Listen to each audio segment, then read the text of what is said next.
Hey, hello folks, it's another episode of Paramedic Ben. Today, this is my second blog video. Um, as I mentioned earlier on the first video last week, around this time of the year, EMT programs and paramedic programs begin around the fall semester. You have EMT, paramedics, advanced courses beginning, and what I'm gonna speak today about is gonna be a little bit of the tricks and trade, a lot of the equipment that you might need in the field, and I'm gonna elaborate as I'm going. I've had over 22 years of experience in the field, been a paramedic for 20. I was an EMT about 3 years, and then advanced another maybe a couple of years. But as I went along, I learned some of the equipment that you could have help in the field, and some that was just not practical. But as any new EMT begins the new career, you get excited, you get that adrenaline rush, you want to buy all the equipment you want, you want to pack all your belt with gadgets and whatnot. But today I'm just going to keep it simple and to the point. For all EMT, paramedics, and even advanced, regardless, you're always gonna need some stuff that is very practical, yet you're gonna use it most of the time, and you're gonna realize one day that you're like, oops, you know what, I didn't bring it, I forgot it. And there's about a few equipment that you want to have with you, regardless of what call you're gonna have. It's always gonna be empirical. You have it, and let me begin with that. So first of all, and I got my little gadget here today, so I have a little tripod, and I'm just gonna kind of elaborate a little bit on that video. But if you see a lot of motion on it, don't get discouraged. First of all EMTs in the field would gonna require some sort of if you ever seen videos on EMS and paramedics, you always tell you, oh, you need a stethoscope, you need some shears to cut clothing, and you definitely want some sort of lighting, either a Penlight, flashlight. They're expensive ones, they're cheapy ones you can buy at Walmart. But I've gone through like so many that I just keep it. Now I just keep a Stinger light that is very practical, and the battery is superior, with lasting for up to like a week, more than a week, using it almost every other day. And then begin as one of the first equipments or utilities you're gonna need is you want to have a good stethoscope. As you can see, this one is just a simple stethoscope. It's not Liebman's. It's just standard single tubing. Don't buy a double tubing stethoscope. Please keep it to a single tubing, and I'll tell you why. When you're in the ambulance, the noise is gonna be ridiculous. My box here, it's quiet, you can barely hear any noise in the background, but some of the old units are very they have a lot of rattling. You're gonna hear the noise of the engine, so you want something to isolate your noise when you're gonna do long sounds. You're gonna need this one. This is gonna be used to take long sounds. You're gonna actually put it on your, see, you have the large cup, then you have the small cup. Pediatrics, usually adults. It does swivel. Make sure that you have it on the right side. Don't buy anything expensive. You can get a good one, solid one, for about 20-30 bucks on Amazon or eBay, but just single tubing.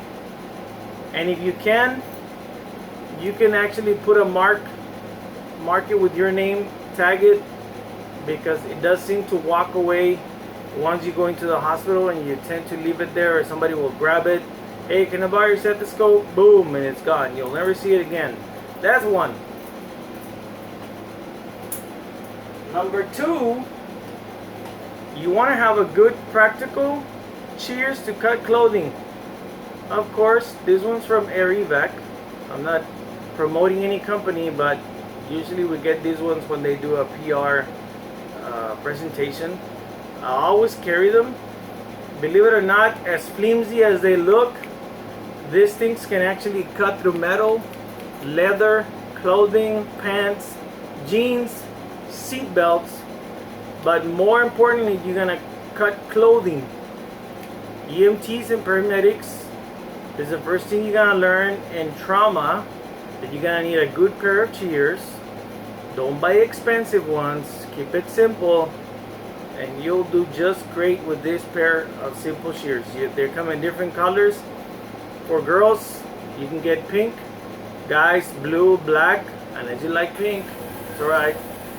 We all like different colors because you want to be able to identify them also. If you buy black, and if you're in a dark area and you drop them, you will not find them again. So buy something that's reflective or more illuminating colors like blue, yellow. There's a safety green also that's very practical. This will go on your side of your pocket on your EMT pants. So keep these ones in mind always. I talked about using different Penlights. Different Penlights. Of course, you can see this one's a simple one. I got this one at AutoZone, and this one is from a medical company. Actually, not really. It's an actual brand name of a battery. Simple light. Check pupils. You can do this one just as effective. These are gonna be used on the field either to light up whatever you're gonna work on. Check for pupils is the main purpose of having a good pen light. But definitely stethoscope, shears, and a good pen light. EMTs are gonna be using these a lot in the field, either in the hospital, not really, but in the ambulance is gonna be very, very important to carry these with you at all times. Sorry about the lighting here, but kind of had the camera a little bit high, so we just apologize for that. But this little pen light, you can get your own. Choose one on Amazon. Don't buy a big Mac light unless you're about to use it for something else, but just keep it simple, guys. Simple. Now, a lot of the programs are gonna ask you to buy a pouch to keep your gloves. Something like this. I always carry one with me. I use it in the field sometimes. Sometimes I go to events and I carry it with me. I'm not promoting the company, but this is one brand. There's a lot of brands that you can buy. You can just buy a little simple pouch. It goes in your belt. You can actually clip it. This one has a clip, and it also has a belt to loop around so you can hold it. Simple. You can hold gloves. I have a little first aid kit here, band-aids and whatnot. But basically you want to have a pair of gloves. The most embarrassing thing that you're gonna run into is that you're the new EMT and they ask you, hey, where are your gloves? I don't have any. You want to be prepared, guys. One thing I've learned over the years is that being prepared is the most important and empirical thing that you want to be is ready for the work you're gonna do. Is saving lives. You're gonna run into fluids, blood, whatnot, vomit, puke, and other bodily fluids that I would I would hate to mention, but you need gloves, guys. Gloves. You can see you can actually pull them out through here too. This is a good equipment pouch. Look for one on Amazon, eBay, or just go into your regular medical store and you can actually buy a pouch.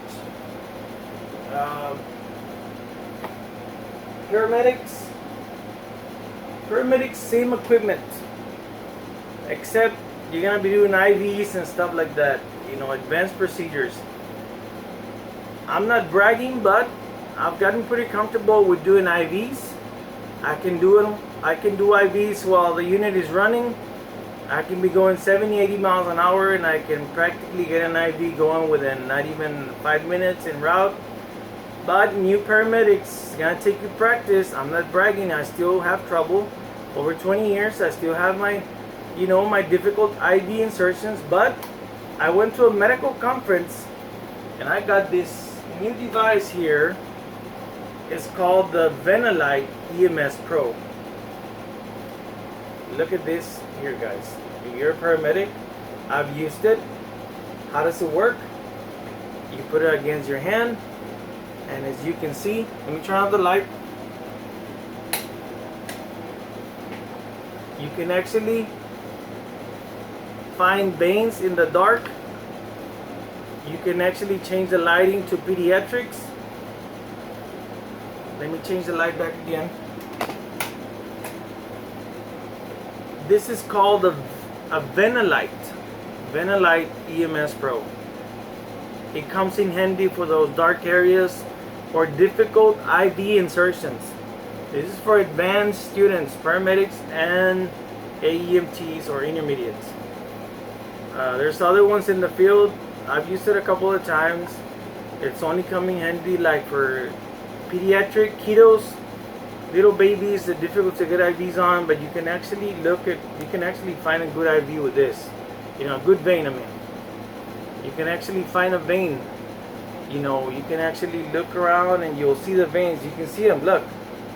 You can see the little cross-sectional, I know it's kind of hard to see it in the light here, but you'll see it in the darker areas. Very handy, guys. Another thing that paramedics might want to use, let me lower the camera down here so you can actually see what I'm talking about. Let me just lower this real quick. I'm gonna keep it simple. Sorry guys. Sorry. Paramedics, advance. Talking advance. If you're gonna do advanced procedures, you want to have a brass loud tape. This thing here, as far as flimsy as it looks, it will help you identify all the dosages, vital signs, heart rates, and the way it works. You see the little red arrow here. This is up to like 4 or 5 feet. This is for pediatrics. The way it works, let's say you're working a code for a pediatric, you put it next to the baby, and then you measure all the way to the bottom of the feet. As you can see, it gives you a line where you can actually look at everything that it's pretty much in line with that length of baby or kilos. But pretty much it's based on height and weight. It's called breast loud tape. Very cheap. Amazon. Sorry, I have it backwards. See? And it even gives you a color coding here. See, the color code tells you pretty much the length, kilos. Paramedics Advance, you're gonna need this one. It's gonna come in handy. What else? That's about it, folks. Remember, this is a fall semester. EMT programs are starting up. Paramedic programs are starting up. The paramedics usually already know what to expect. EMTs, the newer ones, or rookie EMTs, also gonna start learning what equipment you're gonna use. So I hope this little video was helpful. If you have any comments or questions, kind of check my YouTube, see if anybody has any suggestions. Or I mean, I'm an old medic, not old, but I mean, like, I'm in the field for 20 years. When I began, there was no such thing as, I didn't have a cell phone my first couple of EMT years. So but now we have all this technology. Go into Amazon, eBay, look at medical stores where they can sell equipment. Like, again, keep it simple. Don't buy nothing bulky. You don't want to be carrying all this equipment. You're only gonna use certain things: Penlight, shears, stethoscope. Don't buy the clamps. Don't buy, all this, expensive, all this kind of equipment, cutters. What I just showed you should do the trick. Let me just recap that. Simple stethoscope, single tubing, simple shears, and a little pen light like this one. Try to get an LED pen light. Should be pretty much easy to work with. Alright folks, this is Paramedic Ben. I hope you enjoyed this episode. This is for all the beginning EMT programs, EMTs, rookie, or even fire department based programs. I hope you enjoy it, and I will try to do another video in a couple of weeks as I'm transitioning. I'll be doing lab this semester. What else? I wish everybody luck. Make sure you study, read your books. Don't party too much because you're gonna need your brain to read. Make sure you have a good study habits, and if you run into problems, I'm more than likely available. Give me some comments at the bottom of my YouTube channel, and I will try to answer them as I'm going. But thank you very much, Paramedic Ben, and I will see you next time. Thank you.